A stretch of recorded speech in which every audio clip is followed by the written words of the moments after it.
మహీకైతే ఇంకా శ్రావణి టీచర్ అయితే ఇంకా కావేరి చనిపోయిందని చెప్పని ఎవరో రౌడీలు చంపేశారంట.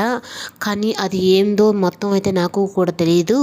10 సంవత్సరాలైంది ఆమె చనిపోయి కూడా. ఎవరో రౌడీలు చంపేశారని చెప్పని మాత్రమే నాకు తెలుసు మహి అని చెప్పి అనేటప్పటికీ ఇంకా తనైతే ఇంకా చాలా బాధపడతాడు. ఇంకా శ్రావణి టీచర్లు ఇంట్లో ఉన్న ఉషా టీచర్ ఫోటో అయితే తీసుకొని ఇంకా అక్కడి నుంచి అయితే బాధతో బయలుదేరుతాడు. ఇంకా అలా బయలుదేరితే ఇంకా చిన్ని అయితే మాత్రం ఇంకా హాఫ్ టికెట్ ద్వారా బాలరాజు గురించి తెలుసుకోవాలని చెప్పని హాఫ్ టికెట్ ఉన్న బస్తీకి అయితే వెళ్ళి మొత్తం అయితే ఎంక్వైరీ చేస్తుంది.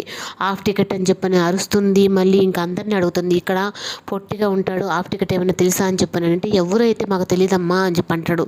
అప్పుడు ఇంకా లాస్ట్లో అయితే ఇంకా తను బింది బాలరాజుకి బాగాలేనప్పుడు తన బిందెతో నీళ్ళు తీసుకొచ్చినట్టు అన్నీ గుర్తొచ్చి ఈ రూమ్లోనే కదా హాఫ్ టికెట్ ఉండింది అని చెప్పిన అక్కడికి వెళ్ళి అయితే అడుగుతుంది.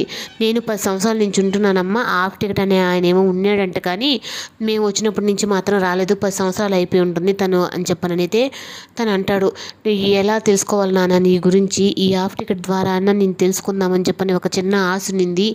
ఇప్పుడు ఎలా నేను తెలుసుకోవాలని చెప్పని ఇంకా అక్కడి నుంచి అయితే ఏడుస్తూ అయితే వస్తుంది. ఇంకా మొత్తం తనైతే ఇంకెక్కడుంటాడా అని చెప్పని మొత్తం అయితే గాలిస్తూ వస్తుంటే ఇంకా మహి రాహుల్ అయితే ఒక బస్ స్టాండ్లో అయితే కూర్చొని ఇంకా మహి అయితే చాలా బాధపడుతుంటాడు. రే నేను వచ్చిందే తన కోసం, చిన్ని కోసమేరా, తను నా ప్రాణం అయిపోయిందిరా, నా ప్రాణం ఆగిపోయింది అంటే ఇంక నేను చిన్నిని మర్చిపోయినట్టేను అని చెప్పని బాధపడుతుంటే లేదు మామ అని చెప్పని తనకు ఫోన్ వస్తే ఇంకా అర్జెంటుగా నేను వెళ్తున్నాను రా అంటే సరే నేను కూడా వెళ్తానులే అని చెప్పి అనేటప్పటికీ ఇంకా ఉరుములు మెరుపులతో ఇంకా వర్షం అయితే వస్తూ ఉంటుంది. ఇంకా అలాగే వర్షం చూసుకుంటూ ఇంకా అయితే నడుచుకుంటూ వచ్చేస్తూ ఉంటాడు, తడిచిపోతూ ఉంటాడు. ఈ లోపల ఇంకా చిన్ని అయితే ఇంకా గొడుగు తీసుకొని వచ్చి తనకు అడ్డం పెట్టే లోపల ఇంకా సడన్గా ఈ గొడుగు ఎవరు అడ్డం పెట్టారని చెప్పని తేరా చూస్తే మధు.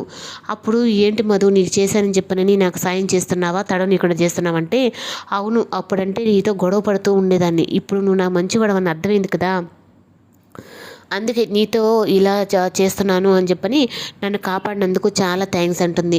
నువ్వు పదే మన ఇద్దరు ఫ్రెండ్షిప్ మీద థ్యాంక్స్ చెప్పి నన్ను ఇంకా దూరం చేయకు అని చెప్పంటే అయినా వాన్లో తిరుగుతున్నావేంటి ఇంటికి వెళ్ళకుండా అని చెప్పనంటే నాకు చిన్న పని మీద ఉన్నాను, అది లేట్ అయిపోయింది, ఇంక వర్షం వస్తున్నాను ఇక్కడ ఆగానని చెప్పని అంటాడు. ఇంకా నువ్వేమి ఇంకా ఇంటికి వెళ్ళకుండా అంటే నాకు కూడా కాలేజీకి అయితే వెళ్ళాను, కానీ నేను అక్కడి నుంచి మళ్ళీ వచ్చేసి చిన్న పని ఉందని నేను కూడా కాలేజీ నుంచి వచ్చేసాను, ఇక్కడ నేను చూసి ఇంక ఇలా వచ్చాను అని చెప్పానంటే ఇంకా మధుని చూసిన ప్రతిసారి ఇంకా తన మొహమే చూడాలనిపిస్తూ తన మనసులో ఏదోగా అలజడిలాగా తనే చిన్ని అన్నట్టుగా తన మనసు అయితే చెప్తూ ఉంటుంది.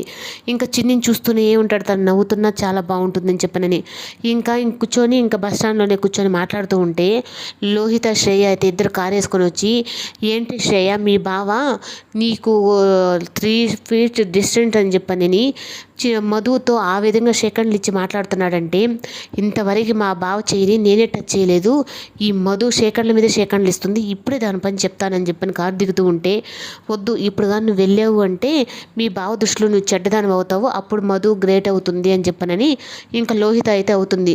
ఇంకా శ్రేయ ఫోన్కి అయితే ఇంకా ఎగ్జామ్స్ ఉన్నాయి సెమిస్టర్ అని చెప్పిన మెసేజ్ వచ్చేప్పటికి నాకు ఆ ఎగ్జామ్ అంటే చాలా కష్టము, మా అమ్మగారు దాంట్లో కానీ ఫెయిల్ అయినండి చంపేస్తుంది నన్ను అంటే ఇంకా లోహిత అయితే నీకు దాంతో నీకు ఎంతసేపు నువ్వు పాస్ అవుతావు నేను చెప్తున్నాను కదా అని చెప్పి నేను అంటుంది. ఎలా అంటే మా అన్నయ్య అని చెప్పి నోటి దాకా వచ్చి కూడా ఇంకా ఉండేది చందు అక్కడే కదా, ఇంకా పేపర్లు అన్నీ మార్చేసి పేపర్ లీక్ చేస్తానని చెప్పన్నట్టుగా తనకు మాటిస్తుంది నువ్వు ఎగ్జామ్ పాస్ అవుతావని. ఇంకా మధు చిన్ని అయితే ఇంక మాట్లాడుకుంటూ ఇంకా మహు అయితే మాట్లాడుకుంటూ వస్తే ఇంకా పానీపూరి బండి చూసిన తర్వాత చిన్నప్పుడు కూడా చిన్ని అలాగే పానీపూరి బండి కట్ చూసి నాకు తినడం రాదు అంటే ఇంక తనే తినిపిస్తుంది.